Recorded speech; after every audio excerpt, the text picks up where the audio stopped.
आज 22 अप्रैल है, तो हिंदू स्टार्ट करते हैं। पहले पेपर पे कुछ भी न्यूज़ नहीं related to post vaccine infection. जो आईसीएमआर ने बोला वो थोड़े कम है, मतलब जो वैक्सीन ले चुके हैं उनके अंदर इन्फेक्शन आने के चांसेस कम हो जाते हैं, ऐसा आईसीएमआर बोल रहा है। तो हम आईसीएमआर के बारे में पढ़ेंगे ये क्या है।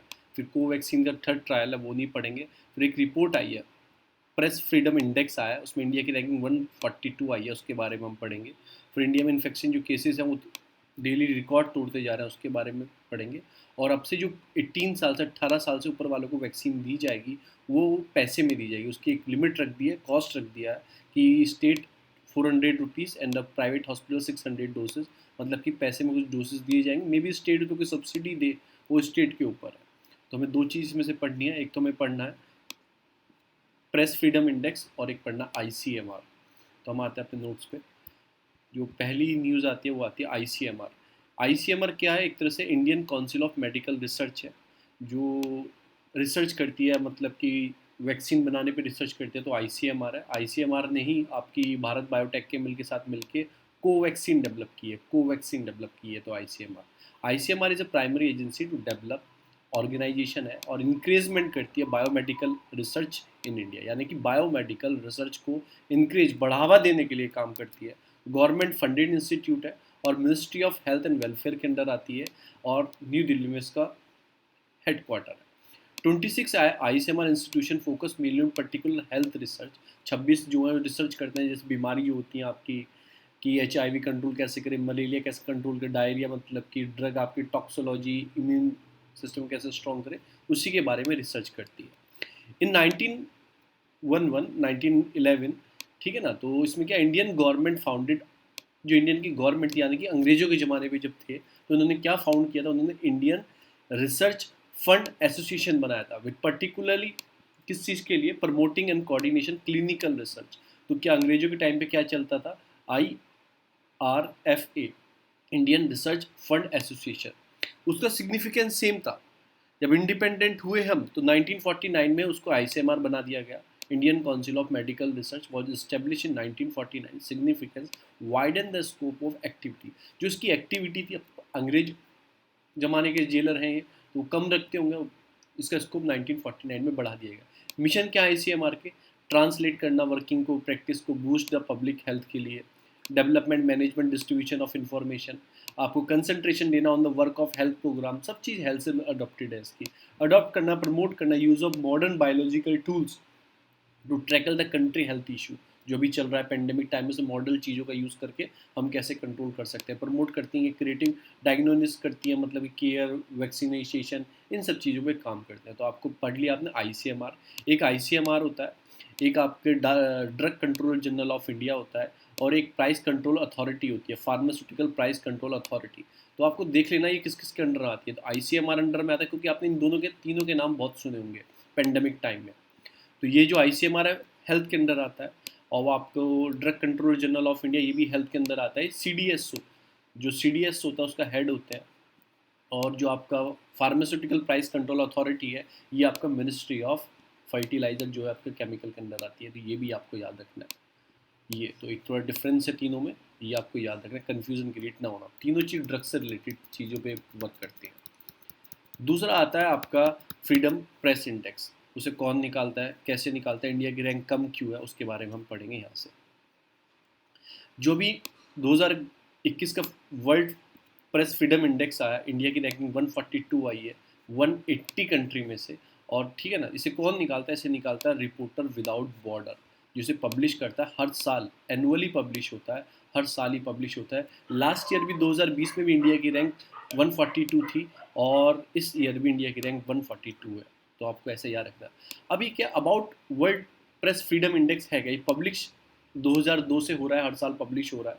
रिपोर्ट सेंस आपका फ्रंटियर से ये निकालते हैं, या फिर रिपोर्टर विदाउट बॉर्डर, दोनों उनके नाम दे सकते हैं। अगर आपको ये आ गया नाम रिपोर्टर सेंस फ्रंटियर्स, तो इसको भी यस करना है, ये आ गया इसको भी यस करना है। ये पेरिस में इनका एक बेस इंडिपेंडेंट एनजीओ है, जो काम करता है आपका किसके साथ? यूनाइटेड नेशन, यूनेस्को और council of Europe and international organisation of आपका फ्रांस को फोनिया करके जो है OIF। इनके साथ मिलके निकालते हैं। इतना नाम याद मत रखना, बस ये नाम इंपॉर्टेंट है जो आपको याद रखना है, ये नाम इंपॉर्टेंट है तो आपको याद रखना है। अब इसमें क्या है कि इसमें क्या चीज़ होता है, इंडेक्स जो रैंकिंग देता है कंट्री की, कि हमारे जो जर्नलिस्ट है अन्य क्वालिटी ऑफ जर्नलिज्म वो कर रहे हैं, कितने उनके पास फ्रीडम है। जैसे फ्रीलांसर जर्नलिस्ट होते हैं, आपने रिसेंटली देखा होगा कि वो यूएपी में रजिस्टर्ड करके उनको जेल भेज दिया गया। तो कितने वो मतलब फ्रीडम है उनके पास और कैसी क्वालिटी ऑफ जर्नलिज्म कर रहे हैं।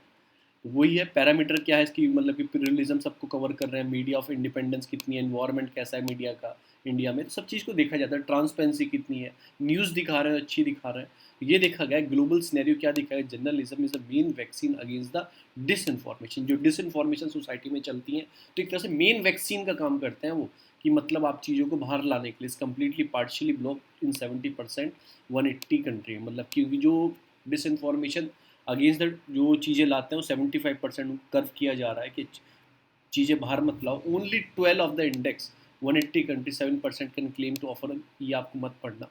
कोविड-19 pandemic has the perfection of the nation of spread of speech. बस आपको इंडिया सिनेरियो पढ़ना है, इंडिया में क्या क्या चीज़ हुई है। पहली बात, जो इंडिया की रैंक है 142 है, 2020 में हुई थी, ठीक है ना। अब इसमें कुछ इंप्रूवमेंट नहीं देखा गया 2020 से। इसमें देखा गया जो इंडिया के आसपास की नेबरिंग कंट्री है उनकी रैंक कैसी है। जैसे नेपाल की 106 है, श्रीलंका की 127 है, भूटान की 65 है, इवन पाकिस्तान की हमसे 2-3 ही नीचे है। तो हमारे कहीं आसपास हम पाकिस्तान के कर रहे हैं। जो इंडिया का स्टेटस है वो बेड है जर्नलिज्म में, आप देख सकते हैं गोदी media. Most dangerous country for journalism, ये बोला गया है कि जॉब प्रॉपर्टी के लिए अगर है कोई जर्नलिज्म मास कम्युनिकेशन का कोर्स करता है तो मोस्ट आपकी डेंजरस कंट्री है, यहाँ आप खुल के आज़ादी नहीं है आपको बोलने की, ऐसा ये बोल रहे हैं। उसका situation in the worrying Kashmir, Kashmir में रिपोर्टर को दबाया जाता है, ये सब चीज़ें उन्होंने बताई। Reason behind the Indian poor performance, reason क्या है। Kinds of attack include the police violence, कुछ भी वो रिपोर्ट कर रहे हैं, कुछ भी वो देख रहे हैं उन्होंने कोई की, तो उन पर क्रिमिनल ग्रुप में कुछ भी उन्होंने किया, आपने देखा ही होगा उनके ऊपर केसेस दर्ज हो जाते हैं कि इंडिपेंडेंट वो दिखाते हैं चीज़ों को बाहर लेके। तो वही सारी चीज़ें हैं जो फ्रीडम ऑफ प्रेस है, जो हमारे कॉन्स्टिट्यूशन में आज़ादी देता है freedom of speech and expression under article 19, उसके बाद भी हमारी इतनी बुरी रैंक है कि हमारे पास एक तरह से फंडामेंटल राइट है और वर्सेस फ्रीडम ऑफ जर्नलिज्म, दोनों एक तरह से कॉन्ट्रडिक्शन करते हैं। तो आपको ये याद रखना है। फिर 1950 में आपका आपका रोमेश थापर केस था, state of Madras freedom of press, ठीक है ना। फाउंडेशन ऑल डेमोक्रेसी ऑर्गेनाइजेशन, एक फाउंडेशन होता है कि रोमेश थापा केस में सुप्रीम कोर्ट ने क्या बोला था, जो फ्रीडम ऑफ प्रेस है वो एक फाउंडेशन है आपकी डेमोक्रेसी का, ऐसा बोला था। Freedom of press is also not absolute, कोई एब्सोल्यूट नहीं है कि आप कुछ भी बोलो किसी के अगेंस्ट बोला, ऐसी एब्सोल्यूट नहीं है। कुछ रिस्ट्रिक्शन लगाए गए हैं आपके 19(2) में, आर्टिकल 19(2) पढ़ेंगे, मतलब तो सब पार्ट ऑफ 2 पढ़ेंगे, उसमें कुछ रिस्ट्रिक्शन है। कैसे रिस्ट्रिक्शन है, आप सोवरेनिटी इंटीग्रिटी इंडिया के ऊपर नहीं बोल सकते, जैसे बोलते हैं कि भारत तेरे टुकड़े होंगे, ये चीज़ गलत चीज़ है। ये इंटीग्रिटी एंड सोवरेनिटी के ऊपर बात आती है। सिक्योरिटी स्टेट पे नहीं बोल सकते। कोई फ्रेंड रिलेशन हमारे फॉरेन स्टेट से, जैसे किसी भी हम स्टेट से हमारे अच्छे रिलेशन उसके बारे में नहीं बोल सकते। कोई ऐसी वर्ड नहीं बोल सकते जो आप पब्लिक ऑर्डर जो है वो खराब हो जाए, या decency morality in the relationship contact of court के अगेंस्ट नहीं बोल सकते, कोर्ट के, और डिफेमेशन और द इन सब चीज़ों के अगेंस्ट नहीं बोल सकते। ये कुछ चीज़ें 19(2) में मेंशन है, तो एब्सोल्यूट नहीं है।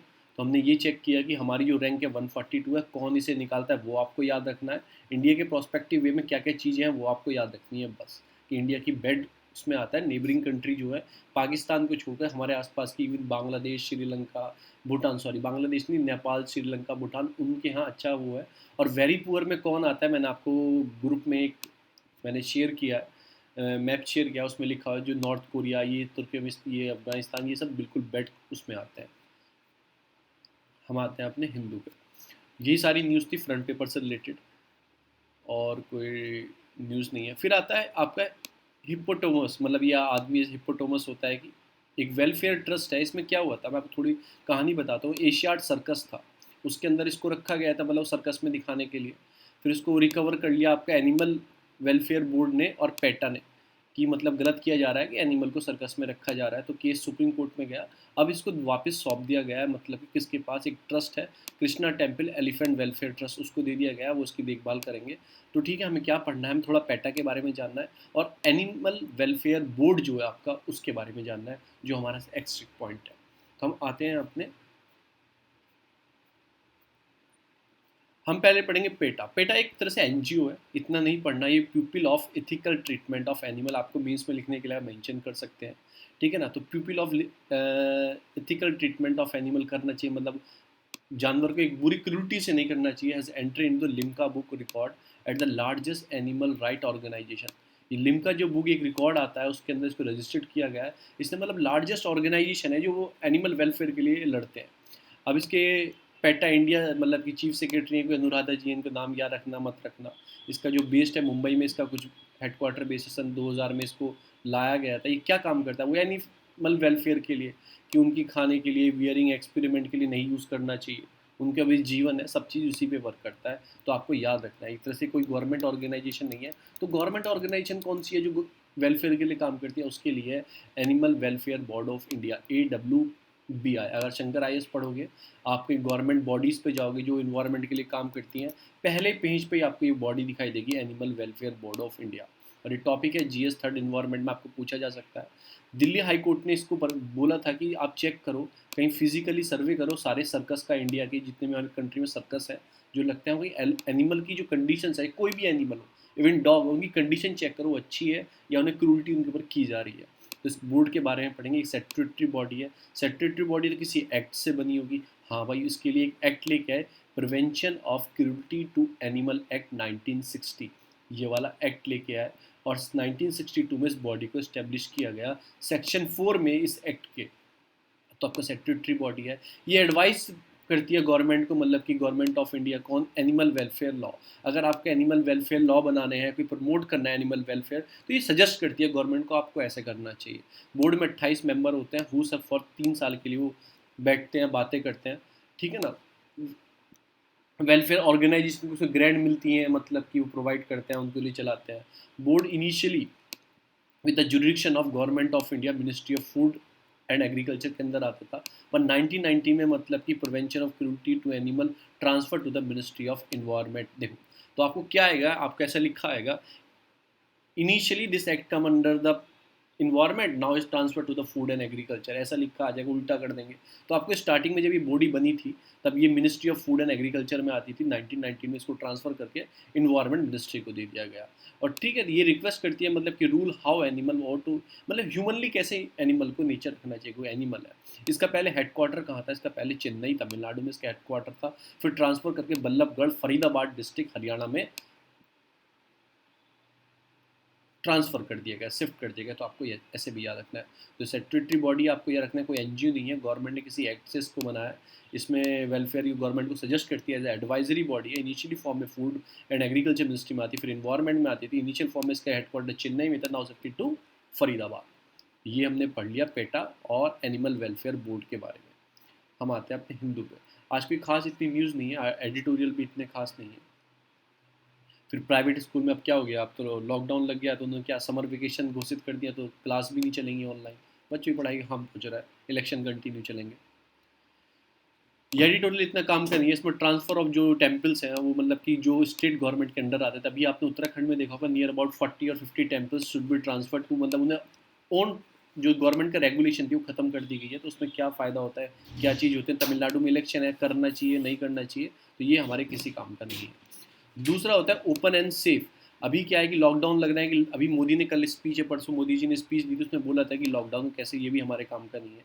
अब strengthening the process of choosing police chief, जो पुलिस चीफ होते हैं उनको कैसे हमें स्ट्रेंथ करना चाहिए, जैसे NPC, ये वो सब, ये भी इतना हमारे काम का नहीं है। Supreme court wild 26 state need to transparency, तो आप लिखोगे कि जो कब सिलेक्टिंग कमेटी होनी चाहिए, सर्चिंग कमेटी होनी चाहिए, उसमें मतलब कि ट्रांसपेरेंसी होनी चाहिए, ठीक है ना। ये सब भी इतना भी काम का नहीं है, ये भी इतना नहीं है। रेडिकल जस्टिस, अभी क्या हो रहा है कि मतलब पुलिस कस्टडी में US में 2-3 लोगों की डेथ हो गई थी, तो आपने देखा होगा कि मतलब कि क्यों डेथ हो गई थी, किसको गलत, फिर फायरिंग में, तो वहाँ पे क्या होता है, एग्रेशन स्टार्ट हो गए थे, मतलब कि वो धरने प्रदर्शन स्टार्ट हो गए थे, फिर वो रेसिज्म वाला केस बन गया थी, काले लोगों को आपने मार दिया।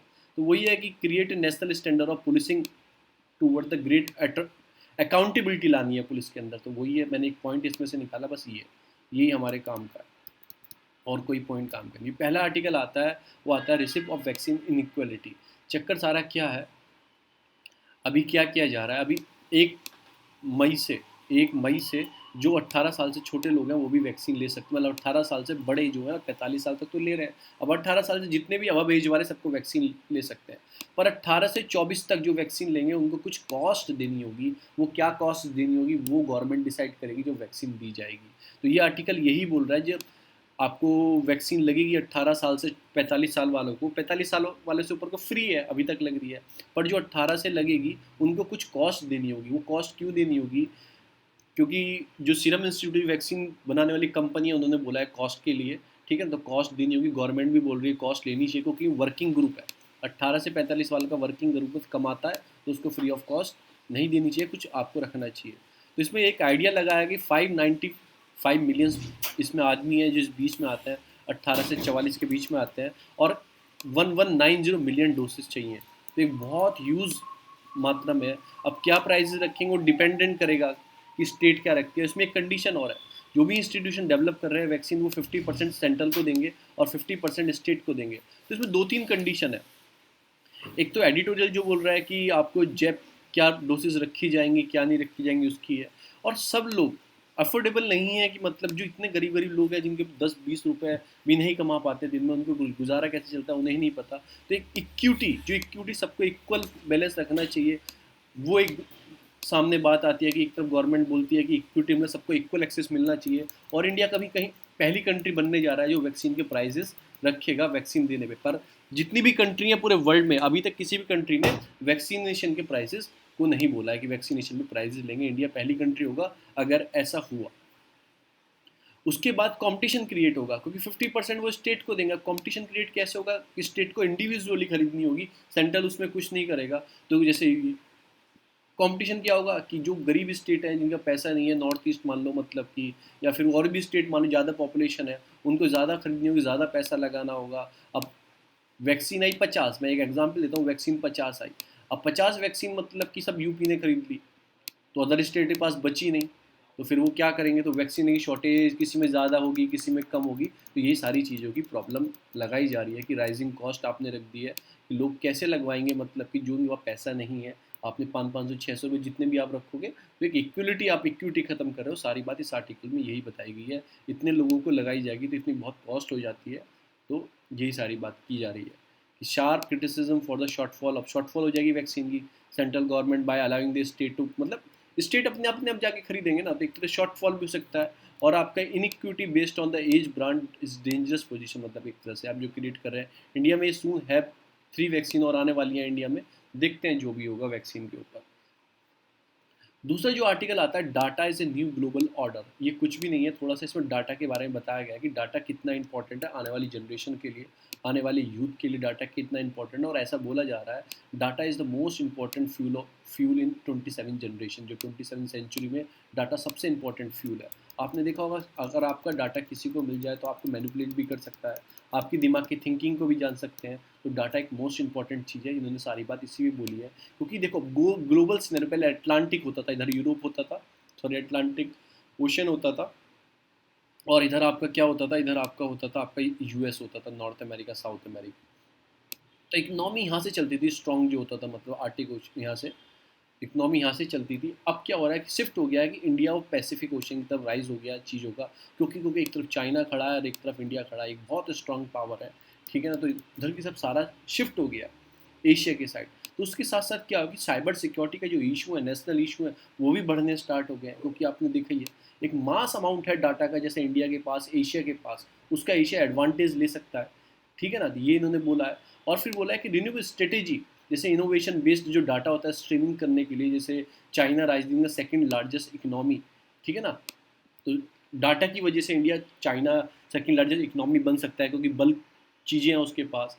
तो ये सारी चीज़ है। पर कुछ प्रॉब्लम आ रही है चाइना के सामने, जैसे यूएस ने सैंक्शन लगा दिया उनके banking, 5G, cloud computing companies. तो ये कुछ प्रॉब्लम है, तो इंडिया उसका फ़ायदा उठा सकता है, चीज़ों में आगे बढ़ सकता है। इंडिया को 5 ट्रिलियन इकोनॉमी डेवलप करनी है 2025 तक। तो ये कुछ पॉइंट जो आ रहे हैं ना, ये आपको प्री में सेंटेंस में एज इट इज रखे मिलेंगे कि इंडिया का टारगेट है 5 ट्रिलियन 2022 दे देगा, इसमें आपको भूलना नहीं है, 2025 तक करनी है। फिर इंडिया का यूपीआई जो है मतलब 1 ट्रिलियन हो जाएगा, मतलब जो यूपीआई से आप ऑनलाइन भेजते हो फिर 2025 तक हो जाएगा। 30% ऑफ कंज्यूमर ऑफ, मतलब कि ये यूएस में क्या है, बहुत है हमारे अकॉर्डिंग, तो मतलब हमारे कंपेयर में तो यूएस में बहुत ऑनलाइन ट्रांसफ़र नहीं करते। चाइना ने एक जॉइंट वेंचर बना रहा है स्विफ्ट, जो क्रॉस बॉर्डर पेमेंट सिस्टम होता है ना, एक कंट्री से दूसरी कंट्री भेजने का, उसके लिए स्विफ्ट काम करता है। जैसे आपके इंडिया में पेमेंट आप करते हो, एनपीसीआई करता है, नेशनल पेमेंट वाला जो है एनपीसीआई करता है, corporation of India, national payment corporation of India देखता है कि आपने एक एटीएम से दूसरे एटीएम में पैसे भेजने हैं, तो वो चेक करता है, आरबीआई के पास जाता है, फिर आरबीआई ट्रांसफर करता है। तो वैसे ही आपने यूएस से अगर अमेरिका में पैसे भेजने तो उसके लिए शिफ्ट है, जिसको अभी कनेक्ट कर दिया गया आपके कोर बैंकिंग सिस्टम से। इस शिफ्ट का ही फ़ायदा उठा के आपके नीरव मोदी ने फ्रॉड किया था, क्योंकि आपके कोर बैंकिंग सिस्टम जो इंडिया का सिस्टम उससे कनेक्ट नहीं था। उन्होंने मतलब वो एक देश से दूसरे देश में व्यापार कर रहे थे, तो उनको पता ही नहीं लगा कि किस बैंक में कितना उन्होंने घुमाया पैसा, तो इसी का यूज़ किया था शिफ्ट का उन्होंने। तो अब उसको क्या कर दिया गया, शिफ्ट की टेक्नोलॉजी, ये सारी टेक्नोलॉजी इंटरऑपरेटिबिलिटी है, सेंट्रल डिजिटल बैंक, इन सबको ध्यान में रखना है। और डाटा एक बहुत इंपॉर्टेंट पार्ट है जो आने वाले टाइम में कुछ भी करा सकता है, ये सारा आर्टिकल बोल रहा है। दूसरा जो आता है वो आता है fresh push to green hydrogen. अभी हाइड्रोजन क्या है, हाइड्रोजन एक फ्यूल है। अगर आप उसे मतलब कि ग्रीन हाइड्रोजन एक्सट्रैक्ट करते हो, मैं आपको हाइड्रोजन पॉलिसी बताऊंगा, जो अभी 15 कंट्री की रेस में इंडिया सुन ज्वाइन कर जाएगा, हाइड्रोजन क्लब जो है 15 अदर कंट्री का, उसमें ज्वाइन कर जाएगा। और हमने अभी 2020-21 बजट में बोला है, नेशनल हाइड्रोजन एनर्जी मिशन हमने स्टार्ट किया है। ग्लोबल टारगेट है जो हमारा 1.4, मतलब हमारा नहीं, ग्लोबल टारगेट है 1.4 million ton of the green hydrogen develop करनी है। ग्रीन हाइड्रोजन, हाइड्रोजन तीन प्रकार के, grey hydrogen, blue hydrogen, green hydrogen, तो तीनों में डिफरेंस बताऊंगा। तो इंडिया का जो करंटली जो इंडिया कंज्यूम कर रहा है 5.5 मिलियन टन ऑफ हाइड्रोजन। देखो वो फॉजिल फ्यूल, यानी फॉजिल फ्यूल मतलब ग्रीन और ब्लू हाइड्रोजन से हम कर रहे हैं, और जो हमारा टारगेट है हमें ग्रीन हाइड्रोजन से करना है ज़्यादा से ज़्यादा। क्योंकि जो हाइड्रोजन ऐसा होता है, देखो एनर्जी है, कहीं से मिल सकती है आपको हाइड्रोजन, मतलब फॉजिल से भी ले सकते हो, नेचुरल गैस से भी ले सकते हो, ग्रीन जो गैसेज होती हैं उनसे भी आप हाइड्रोजन एक्सट्रैक्ट कर सकते हो। ये सारे सोर्स थोड़े पॉल्यूटेड वाले हैं, जो फॉजिल से हम निकालते हैं हाइड्रोजन को, उसका यूज़ करके। ये भी थोड़ा ब्लू वाला, ब्लू हाइड्रोजन जो है वो ग्रे के मुकाबले थोड़ा अच्छा है, पर ये भी क्या करता है, ये भी इमिशन करता है। पर जो ग्रीन हाइड्रोजन वाला सिस्टम है वो इमिशन कम करता है। तो मैं आपको पढ़ाऊँगा तो उसके बारे में आपको पता लग जाएगा ग्रीन, ब्लू और ग्रे में क्या अंतर है। तो हमें क्या करना है, अभी हम इतना कर रहे हैं फॉजिल वाली से, यानी फॉजिल किस में आएगा, ग्लू आपका ग्रे में भी आएगा, ब्लू में भी आएगा। पर हमें क्या करना है, ग्रीन हाइड्रोजन से करना है ज़्यादा पे फोकस। उसके लिए मैं 2030 तक, मतलब according to analysis the council जो एनर्जी एनवायरनमेंट वाटर की, green hydrogen demand could be 1 million ton in India across the application sector because of steel, ये बढ़ने वाली है।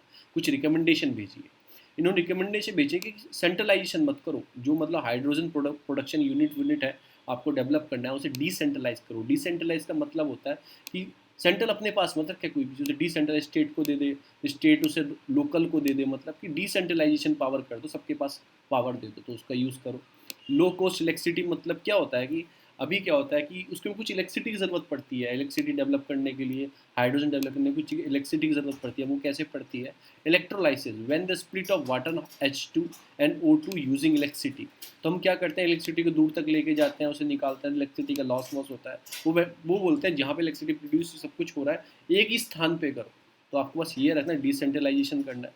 सेकंड थिंग इन्होंने क्या बोला है, आपको मतलब इंश्योर करना है round the clock. Round the clock का मतलब कि 24 घंटे, ये नहीं 4-5 घंटे आपने बनाया फिर छोड़ दिया, राउंड द क्लॉक 24 घंटे। जैसे न्यूक्लियर पावर प्लांट चलते हैं ना, 24 घंटे चलते हैं, तो आपको इसी हिसाब से इसको वर्क करना है, राउंड द क्लॉक करना है। थर्ड क्या बोलता है, we must take a step to blend the green oxygen existing process. जो आपका इंडस्ट्रियल का सेक्टर का एग्जिस्टिंग प्रोसेस चल रहा है, फॉजिल वॉजिल को यूज़ कर रहे हैं, ठीक है ना, मतलब गलत, मतलब फॉजिल का यूज़ कर इमिशन करते हैं, तो आपको ब्लेंडेड करना है। जैसे आप क्या करते हो, आप बायोइथेनॉल को डीजल में 20% मिक्स कर दिया, तो थोड़ा आप सप्लाई कम हो जाएगी। और आप देसी भाषा में बोले तो बायोइथेनॉल यूज़ करोगे, आपका इंपोर्ट थोड़ा कम हो जाएगा। तो ऐसे ही आपको क्या करना चाहिए, जो हाइड्रोजन के अदर सोर्सेज है, ब्लू और ग्रे हाइड्रोजन है, उसमें ग्रीन हाइड्रोजन को ब्लेंडेड कर देना चाहिए, तो थोड़ा हम कम यूज़ कर पाएंगे, फ्यूल का इमिशन हमारा ठीक हो जाएगा। फिर पॉलिसी मेकर आ गए, तो मतलब जो पॉलिसी हम डेवलप करते हैं तो हमें ध्यान में रखना है कि हमें जो ये टेक्नोलॉजी है हाइड्रोजन और ग्रीन हाइड्रोजन स्पेशली, उसके ऊपर हमें ध्यान में रखते हैं उसकी टेक्नोलॉजी क्या है, रिसर्च एंड डेवलपमेंट क्या करनी चाहिए, R&D हमें क्या करनी चाहिए, इस फील्ड में अच्छी टेक्नोलॉजी ला सकें, अच्छा इंजन ला सकें। फाइनली क्या बोलता है, India must have learn from the experience of national solar mission. जो ये मिशन चलाए हैं हमने, national solar mission, domestic manufacturing चीज़ों को हमने घर घर में, ये वो सब चीज़ें, establish end to end electrolysis manufacturing facility, इन सब चीज़ों पर हमें ध्यान देना चाहिए। और जो इलेक्ट्रोलाइसिस जो यूज़ करते हैं इसके लिए, देखो इसमें दे रखा है ना, यूज़ करते हैं उसकी मैन्युफैक्चरिंग हमें बढ़ा देनी चाहिए। कैसे DRDO की हेल्प से, ब्रैक की हेल्प से, CSIR की हेल्प से, लेबोरेटरी जो है उनकी हेल्प से हमें बढ़ा देनी चाहिए। और एक हाइड्रोजन फ्यूल भी है, हाइड्रोजन फ्यूल, ठीक है ना, हाइड्रोजन फ्यूल को बढ़ावा देना चाहिए। हाइड्रोजन फ्यूल सेल भी हैं, उनको और डेवलप करना चाहिए। तो सारी बात घुमा फिरा के यही कर रहे हैं। तो एक्सट्रैक्ट पॉइंट क्या है, हमें डिसेंट्रलाइजेशन पावर कर दो, सबको दे दो, राउंड ऑफ क्लॉक कर दो। सेकंड, थर्ड क्या है, आपको क्या करना चाहिए, जो आपको ब्लेंडिंग पावर, मतलब जो ब्लेंड करना चाहिए ग्रीन हाइड्रोजन, उसको और बढ़ाना चाहिए। और थर्ड, पॉलिसी मेकर। फोर्थ और फिफ्थ, जो आपकी जो डेवलप करना चाहिए, जैसे इलेक्ट्रोलाइसिस के लिए सेल वेल डेवलप करने हैं आपने, उनको डेवलप, मैन्युफैक्चरिंग यूनिट को बढ़ा देना चाहिए कि डेवलप हो जाए। आप इसे सोलर में ला के देख लो, सोलर सेल चाहिए, उसकी मैन्युफैक्चरिंग हमें बढ़ाना चाहिए कि सोलर और लग सके। तो इसी हिसाब से इसमें इलेक्ट्रोलिसिस का यूज़ होता है, उन सब चीज़ों को बढ़ा देना चाहिए। हाइड्रोजन फ्यूल सेल को डेवलप करना चाहिए, ये सब चीज़ें। तो हमें क्या पढ़ना है, हमें जिसमें इंपॉर्टेंट हमारा था नेशनल हाइड्रोजन एनर्जी मिशन, ये हम जाएंगे अपने PDF पे। अगर आपको इसकी PDF चाहिए, हिंदू की हाईलाइट आर्टिकल चाहिए, कौन कौन से इंपॉर्टेंट है, आप इस वीडियो के डिस्क्रिप्शन में एक ग्रुप का लिंक है टेलीग्राम पे, क्लिक करना और वहाँ जाके आपको डिस्क्रिप्शन वहाँ मिल जाएगा। डेली बेसिस पे आपको फ्री ऑफ कॉस्ट हिंदू की जो ये PDF है, जो मैं एक्सट्रैक्ट करता हूँ पॉइंट, ये भी आपको मिलेंगी। हाईलाइट आर्टिकल भी मिलेंगे जो हिंदू के हैं, और हिंदू भी मॉर्निंग में आपको प्रोवाइड हो जाएगा। और मे भी हम स्टार्ट करने वाले हैं शून्य IAS, जो शून्य IAS के जो करंट अफेयर्स हैं उनको मे भी डिस्कस करें, ऐसे वीडियो बना के डिस्कस करें और वहाँ पे अपलोड मैं करूँगा, तो आप देख लेना। आगे चलते हैं, जो हमें पढ़ना है, हमें पढ़ना है नेशनल हाइड्रोजन मिशन। बहुत इंपॉर्टेंट है। 2021-22 अभी इसी साल फरवरी में जो बजट आया 21-22 में, उसको अनाउंस किया गया है कि हम क्या लाएंगे, नेशनल हाइड्रोजन एनर्जी मिशन लेके आएंगे। उसके लिए हमें रोड मैप तैयार करना है। जो भी आएगी पॉलिसी की आने वाली है हाइड्रोजन एनर्जी की, वो हम बाद में पढ़ेंगे जब आ जाएगी। की पॉइंट क्या है अबाउट हाइड्रोजन एनर्जी मिशन के, एक जनरेट करेंगे हम hydrogen gas from green power resources. तीन तरह का होता है ना, फॉजिल से भी हाइड्रोजन डेवलप कर सकते हैं, पर हमें क्या कहाँ से करना है, green power resources. To link India growing renewable capacity, जो हमारी हमारी टारगेट है ना कि 175 हमें गीगावाट 2022 तक करना है, अब हमने 30 तक कर दिया है, उसे 450 गीगावाट करना है। तो ठीक है, ये भी आपको लाइन प्री में पूछी जा सकती है। तो उसके लिए हमने पैसा भी अलॉट कर दिया है, 1500 करोड़ रुपए इस मिशन के लिए। और यूज़ करना hydrogen will not only help India in the achieving the, एक तो पेरिस एग्रीमेंट अचीव करने में हमारी हेल्प करेगा, और रिड्यूस करेगा इंपोर्ट जो करते हैं फॉसिल फ्यूल को, उसको कम कर देगा। अब हाइड्रोजन है क्या, ये क्वेश्चन बहुत इंपॉर्टेंट है प्री के हिसाब से। एक हाइड्रोजन एक लाइटर और एक फर्स्ट एलिमेंट है ऑन द पीरियोडिक टेबल। ऐसे आप पढ़ दोगे ना कोने में पीरियोडिक टेबल, देखो हीलिना की रब से फरियाद, हमने ऐसे याद की हुई ही लीना की रब से फरियाद। तो जो आपका हाइड्रोजन है, मतलब कि ये टॉप मोस्ट में आपका आता है। तो एक फर्स्ट एलिमेंट है on the periodic table, lighter form में आता है, ये भी आ रहा लाइटर है। Weight of the hydrogen lesser than the air, pre का बहुत इंपॉर्टेंट पॉइंट है। जो इसका वेट है वो लेसर है, तो ये क्या होता है, एटमॉस्फेयर में राइज कर जाता है, नीचे एयर है तो ऊपर चला जाता है। तो उसकी प्योर फॉर्म जो होती है, there is a rare found, तो हम नीचे जो ग्राउंड लेवल पे हम इसकी जो प्योर फॉर्म है फाउंड नहीं कर पाते, ये भी एक प्रॉब्लम है। अब इसकी चीज़ें क्या है कि मतलब कि स्टैंडर्ड जो pressure hydrogen is a non toxic, एक तो नॉन टॉक्सिक है, नॉन मेटालिक, ऑर्डरलेस, कोई खुशबू नहीं है, टेस्टलेस है, कलरलेस है, हाईली कंबस्टिंग आपकी डायटोमिक गैस है, कि मतलब आग जलनशील गैस है। तो ये भी एक चैलेंजेस हो सकता है अगर हम इसे, ये भी हमें दिमाग में रखना होगा। Hydrogen zero emission fuel, burn with oxygen, कोई इमिशन नहीं करता, जीरो इमिशन फ्यूल है। अगर ऑक्सीजन साइड से बंद करते हैं, it can be use is a fuel cell और इंटरनल कंबशन इंजन में यूज़ कर सकते हैं। मैं बताया ना, ये इंटरनल कंबशन होता है, इंजन में आग लगती है, अब इंजन चलता है आपका, तो कंबशन हम इसे कर सकते हैं ऑक्सीजन का यूज़ करके। It also use as a fuel for spacecraft propulsion, जो स्पेस क्राफ्ट प्रपोल्शन आप देते हो भेजने के लिए, उसमें यूज़ कर सकते हैं, ये भी आपको प्री के लिए। अब टाइप है जो मैं आपसे बता रहा हूँ, जो ग्रीन हाइड्रोजन है वो इंडिया बल्कली यूज़ करता है। बल्कली कैसे, जो इंडिया एक्सट्रैक्ट करता है हाइड्रोकार्बन कहाँ से, फॉसिल फ्यूल्स और नेचुरल गैस से, ये बल्कली यूज़ करता है, ज़्यादातर इसी का यूज़ होता है ग्रीन हाइड्रोजन का। ब्लू क्या है, ये सोर्स ऑफ, ये भी फॉसिल फ्यूल से मिलता है, पर इसमें क्या होता है, by product CO, carbon monoxide और CO2 है इसके बाई प्रोडक्ट। और हम क्या करते हैं, इन्हें कैप्चर एंड स्टोर करते हैं। देखा ना होगा आपने, प्लांट होंगे, मतलब कि जैसे आप देखोगे प्लांट होते हैं, प्लांट में क्या होता है, हमने कम अंदर आग जल लगाई, फिर हमने कैप्चर स्टोर कर लिया प्रोडक्ट को हाइड्रोजन फॉर्म में, तो उसे बोलते हैं, जो ग्रे हाइड्रोजन से बेटर फॉर्म होती है ब्लू हाइड्रोजन, तो आपको याद रखना है। अब जो सबसे बेस्ट होती है वो होता है ग्रीन हाइड्रोजन, इनमें रिन्यूएबल सोर्स से हम का हाइड्रोजन को निकालते हैं, लाइक सोलर, विंड हो गया, फिर आपके गैस प्लांट हो गया, मतलब कि बायोगैस प्लांट, वहाँ से हाइड्रोजन को एक्सट्रैक्ट करेंगे। Electricity split into water into hydrogen और ऑक्सीजन, मैंने आपको बताया था ना, वो इलेक्ट्रोलाइसिस का यूज़ करते हैं, ठीक है। बाई प्रोडक्ट क्या होते हैं, वाटर और वाटर पेपर इसके निकलते हैं, तो जीरो इमिशन है, तो ग्रीन सोर्स सबसे अच्छी सोर्स है। एशिया पैसिफिक स्टैंड क्या है इस पर, कि Japan and south Korea is front foot in the terms of hydrogen policy making. तो जापान और साउथ कोरिया तो वो है ही। 2017 में Japan formulated basic hydrogen strategy बनाई जापान ने, तो आपको याद रखना है। नॉर्थ कोरिया ने क्या किया, hydrogen project, hydrogen fuel self production unit लगाई, जो मैंने आपको लास्ट 5th पॉइंट बताया था कि हमें बढ़ा देने चाहिए, अपनी प्रोडक्शन बढ़ा देनी चाहिए। Hydrogen economic development self management hydrogen act आपका साउथ कोरिया लेके आया। तो साउथ कोरिया के बारे में अब इंडिया ने क्या किया, हम इंडियन कॉन्स्टिट्यूंट में पढ़ते हैं, India is a huge edge of green hydro production, ठीक है ना। फेवर आपके जोग्राफिकल कंडीशन हमारी ऐसी है कि हमारे पे अबंडेंट नेचर सोर्सेज हैं, एलिमेंट है जो हम डेवलप कर सकते हैं हाइड्रोजन से।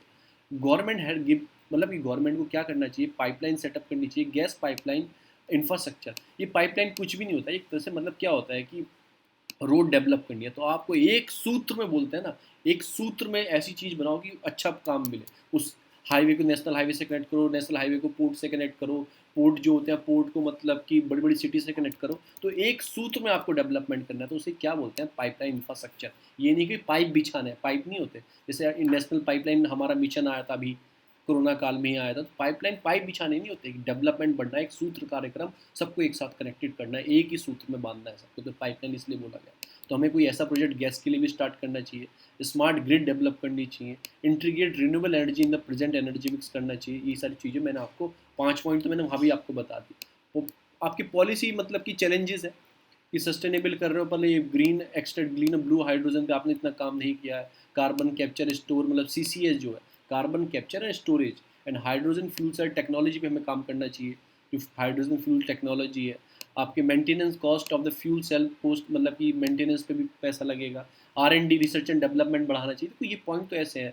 R&D हो गया, मैन्युफैक्चरिंग पे ध्यान देना चाहिए, carbon capture and storing CCS बोलते हैं ऐसे, इस पे ध्यान देना चाहिए। ये सब चीज़ों को हमें क्या कर सकते हैं, कार्बन टेक्नोलॉजी को आगे ला सकते हैं, हमें हेल्प मिलेगी इमिशन के लिए भी।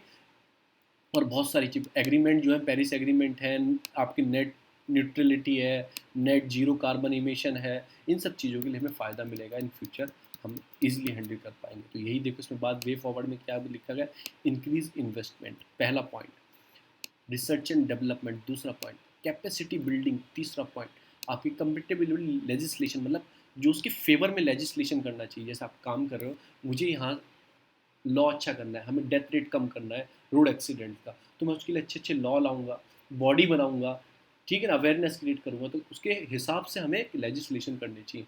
Opportunity to creation of demand, जिसे डिमांड बढ़ रही है ना पॉपुलेशन की, तो उसकी अपॉर्चुनिटी हमें लेनी चाहिए। जैसे आपका अन अकेडमी है, लॉकडाउन लगा, ऑनलाइन सिस्टम स्टार्ट हो, उसने अपॉर्चुनिटी उसे मिल गई कि लॉकडाउन ऑनलाइन क्लासेस चलेंगी, तो वो अपॉर्चुनिटी हमें मिस नहीं करनी चाहिए। जैसे डिमांड की अपॉर्चुनिटी होती है ना, जो अपॉर्चुनिटी चाहिए होता है लोगों का, वो तुमने प्रोवाइड कर दिया सही टाइम पे, तो आप ही चीज़ हो, इसे कहते हैं इनोवेटिव थिंकिंग, इसे कहते हैं कुलिनरी जॉब।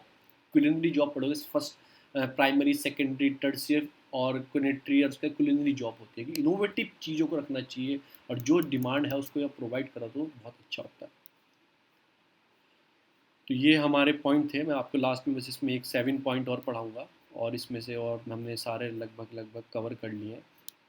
मैं आता हूँ हिंदू पे, तो ये आर्टिकल था हमारे लिए इंपॉर्टेंट था, 142 रैंक है, फ्रीडम इंडेक्स है, सब कुछ बता चुका हूँ आपको, यही सारी बात इसमें की जाएंगी। Interest ban in Jammu Kashmir मैंने आपको बताया उसमें इंडिया सिनेरियो से। अब जो अपने मॉइस्ट है, मैंने आपको कल बताया था difference between left wing extremism, फिर नेक्सलिज्म, और आपका मॉइस्ट मतलब ये माओवादी जो नीति वाले, मैंने कल तीनों आपको अच्छे से पढ़ाया था। और इस पर मैंने क्या बताया था आपको, मैंने एक पूरा आर्टिकल लिखवाया था आपको विद आंसर राइटिंग के साथ, तो मैं आज नहीं बताऊंगा। अगर आपको पढ़ना है जाइए प्लेलिस्ट में जाइए, और वहाँ पे कल का न्यूज़पेपर पढ़ लेना, मैंने तीनों पूरा अच्छे से पढ़ाया था कि गवर्नमेंट को क्या करना चाहिए, गवर्नमेंट क्या कर रही है, कितने लोग मारे जा रहे हैं। ये हिंदी मार्कर ने भी बहुत इनाम रख दिया गया है, ये सारी चीज़ें। फिर supreme court pave away to for ad hoc जजेस इन हाई कोर्ट। देखो सारी चीज़ पहले मैं आपको एडहॉक जजेस बताता हूँ। आर्टिकल 224 बोलता है उसका यूज़ करके रेयरली यूज़ करो, मतलब इन्होंने क्या बोला है सुप्रीम कोर्ट ने, जैसे आप एडहॉक जब का अपॉइंटमेंट करते हो, एडहॉक क्या होता है, जब मैं जज हूँ, मैं रिटायर हो गया, पर जज की कमी है, केस बढ़ते जा रहे हैं, पेंडेंसी ऑफ केसेस इंक्रीज हो रहा है, तो क्या जस्टिस डिले जस्टिस डिनाई वाला केस बन गया। अगर आप जस्टिस डिले हो रहा है, बढ़ता जा रहा है कि मेरा मुझे अधिकार मतलब मेरा जस्टिस मुझे नहीं मिल रहा, एक तरह से लेट होता जा रहा है, तो जस्टिस लेट जस्टिस डिनाई, तो मतलब एक तरह से ये है कि जस्टिस नहीं देना चाहते। तो उसके लिए जो जज रिटायर कर गए उनको दोबारा मतलब अपॉइंट किया जाता है कुछ टाइम के लिए, शॉर्ट पीरियड टेम्परेली, तो उन्हें बोलते हैं एडहॉक जजेस। ठीक है, तो सुप्रीम कोर्ट ने क्या बोला है कि जो आप इस सिस्टम को परमानेंट मत बनाओ, एक टेम्परेली सिस्टम है कि जो सिस्टम चलता रहे रिटायरमेंट के बाद, ये वो सब, तो यही सब सुप्रीम कोर्ट ने बोला है। तो आज हमें कुछ नहीं पढ़ना है, एडहॉक जज मैं आपको बता चुका हूँ, जो फॉर्मल जज है उसको रिअपॉइंट कर देना कुछ टाइम के लिए, जब तक केसेस की जो पेंडेंसी है वो थोड़ी कम हो जाए। तो आर्टिकल 224A है, उसके रियरली यूज़ करना चाहिए constitution deal with appointment of ad hoc जज इन द हाई कोर्ट। ये कहा है chief justice of high court for any state में एट एनी टाइम। जो भी हाई कोर्ट चीफ जस्टिस होते हैं वो कभी भी किसी भी टाइम पे with the previous concern, with the president के कंसर्न लेके रिक्वेस्ट कर सकते हैं एनी पर्सन, कोई भी पर्सन जो है ऑफिस ऑफ द जज टू द कोर्ट और एनी अदर हाई कोर्ट कहीं भी, ठीक है ना, एक्ट एज ए जज of high court for the state.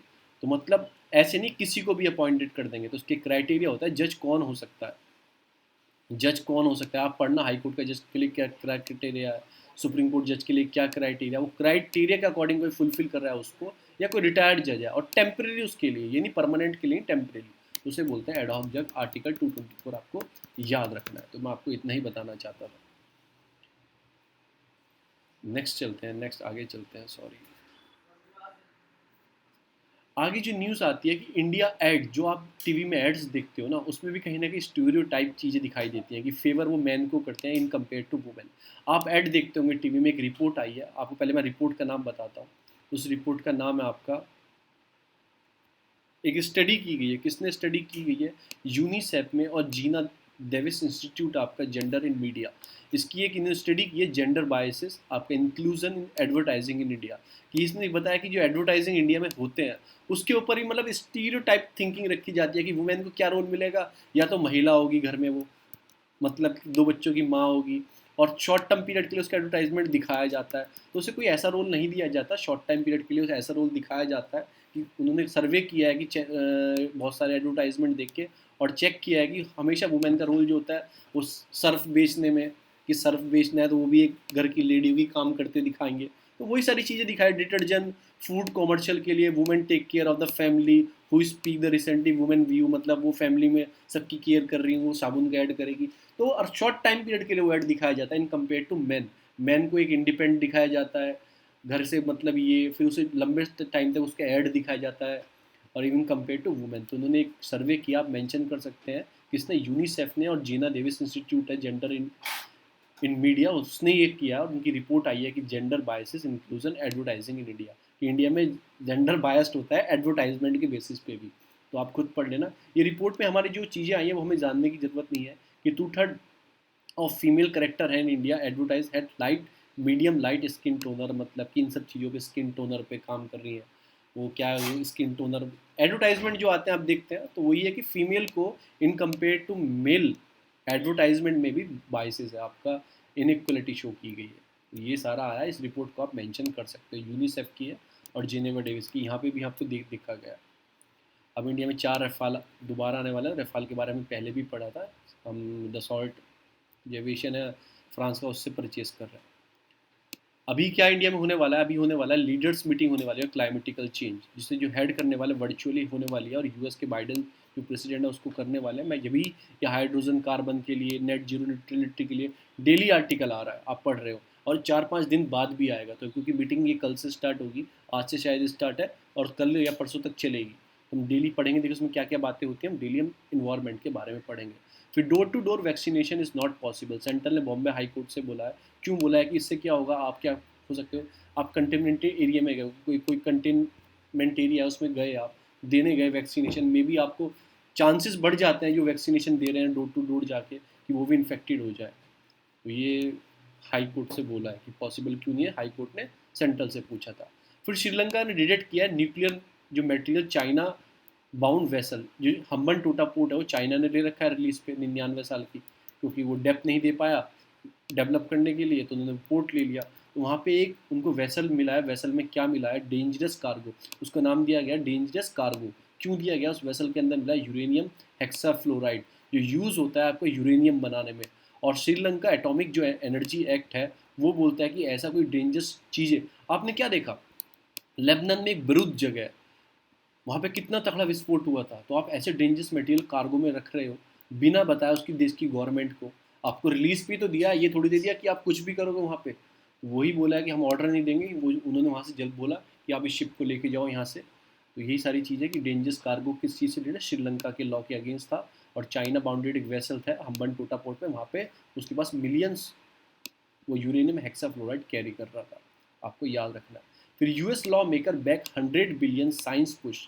देखो हमारा देश कितने रुपए देता है पता नहीं, रिसर्च एंड डेवलपमेंट में पता नहीं, अब तो देने भी लगे थोड़ा बहुत, पर यूएस ने 100 बिलियन स्ट्रेटेजी रखी है, उसको नाम दिया है एंडलेस फ्रंटियर एक्ट। उस एक्ट के अंदर क्या, वो रिसर्च एंड डेवलपमेंट के लिए आपको, जो आपकी साइंस की रिसर्च होती है डेवलपमेंट के लिए, उसने 100 बिलियन रुपीज़ दिए हैं। क्यों? क्योंकि चाइना कैसे डेवलप कर रहा है रिसर्च एंड डेवलपमेंट, नई नई टेक्नोलॉजी लेके आ रहा है कि टेक्नोलॉजी रिसर्च में, तो चाइना को काउंटर करने के लिए यूएस ने भी पैसा दे दिया है 5 साल के लिए अपनी रिसर्च पुश करने के लिए साइंस फील्ड में। तो उसको नाम, बिल का नाम दिया गया है एंडलेस फ्रंटियर एक्ट। आपको रिलेटेड टू आ जाए तो याद रखना कि लड़ाई नहीं करनी है किसी से, ये एक तरह से रिसर्च एंड डेवलपमेंट के लिए पैसा दिया गया है, ये आपको याद रखना यूएस गवर्नमेंट ने दिया है। ये चलो ये नहीं पढ़ना, एक टोक्यो श्राइन है, वहाँ पे अभी जापानीज प्रेसिडेंट डोनेट किए हैं, रिलीजन मतलब कुछ ऑफरिंग किया है, टोक्यो श्राइन, ये याद रखना। इसे दूसरा नाम क्या बोला जाता है, आपको मसाकाकी बोला जाता है। और ये 20वीं सेंचुरी में वहाँ पे क्या कोरियन और चाइनीज़ में क्लैश हुए थे, 2.5 लाख लोग मारे गए, तो आपको याद रखना है वहाँ पे अभी जापानीज पीएम गया, इन दोनों कंट्री ने उनको बोला है कि नहीं करना चाहिए था, ठीक है ना। टोक्यो श्राइन, उसे मासाकाकी बोला जाता है, आपको बस ये याद रखना है। दूसरी न्यूज़ आती है कि एक्सपोर्ट एक्सपोर्ट नेट ओवर, मतलब जो रिबिट मिलता है, जैसे आपने क्या होता है, हमारी कंट्री सपोर्ट करती है एक्सपोर्ट को बढ़ाने के लिए। अगर आप जैसे यहाँ से कोई माल यहाँ से कोई एक्सपोर्ट करोगे, मतलब कोई चीज़ भेज रहे हो, तो आपको अब तो और भी स्कीम स्टार्ट हो गई हैं उसके लिए, तो आपको रिबिट दिए जाते हैं, टैक्सेस में कुछ चीज़ में चीज़ें दी जाती हैं। तो उससे क्या हो रहा है कि अगर आपको डिले कर दोगे आप रिबिट देने में, मतलब मैंने यहाँ से एक पेंसिल भेजी 10 रुपये की, अमेरिका में भेजी मैंने 10 रुपये की पेंसिल, तो गवर्नमेंट मुझे सपोर्ट करेगी, 4 रुपये का रिबिट देगी, हेल्प करेगी मुझे कि मैं और प्रोडक्शन करूँ और एक्सपोर्ट करूँ। अगर आप उसमें ही डिले कर दोगे, 4 रुपये देने में डिले कर दो, क्या मैंने सोचा हो कि गवर्नमेंट 4 देगी, 6 मेरा खर्चा आएगा, 6 6 करके मैं इतनी पेंसिल बना लूँगा। अगर मुझे 4 रुपये ही नहीं मिलेंगे तो मेरा लॉस जाएगा थोड़ा। तो उस चीज़ को लो ध्यान में रखो, और ये चीज़ देते रहो। ऐसा कौन सी स्कीम चलाई है गवर्नमेंट ने इसके लिए, remission duty tax export production scheme है, उसके बारे में पढ़ेंगे। ये इफेक्ट 1 जनवरी से चालू हो गई है, तो ये इसलिए हम पढ़ेंगे इस स्कीम के बारे में। लास्ट हमारा टॉपिक यही है, स्कीम के बारे में पढ़ेंगे इस वाली।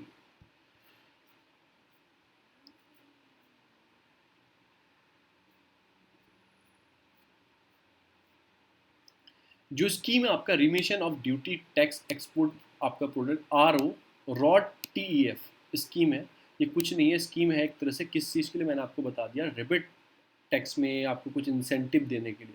इशू क्या था, एक्सपोर्टर फियर द रेट में turn off the lower than the recommendation technical committee.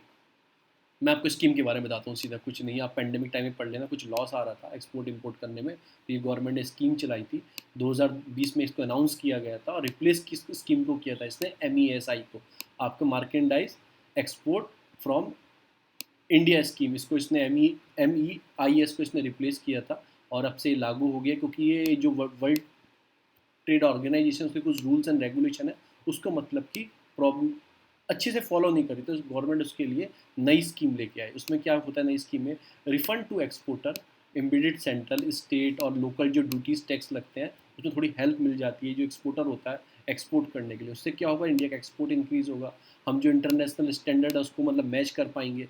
Also under the tax आपका असेसमेंट जो चीज़ है become fully automatic for the export. तो ये है कि GST ऑटोमेटिक रिबिट हमारे अकाउंट में आ जाएगा, तो कुछ चीज़ें ऑटोमेटिनेशन होगा, ट्रांसपेरेंसी इंक्रीज होगी, अकाउंटेबिलिटी बढ़ेगी, एक्सपोर्ट प्रमोशन होगा। तो आप लिख सकते हैं, तो आपको याद क्या रखना है प्री के लिए, स्कीम किस लिए है और इसने किस स्कीम को रिप्लेस किया, ठीक है ना। ये सब चीज़ें आपको याद रखनी है। ये हमारा लास्ट टॉपिक था, यहीं पर हम वीडियो को रोकते हैं। अगर आपको इसकी PDF चाहिए, वीडियो के नीचे डिस्क्रिप्शन बॉक्स है, वहाँ पे लिंक है, वहाँ पे जाकर आप इसकी वीडियो ले सकते हैं। Thank you so much.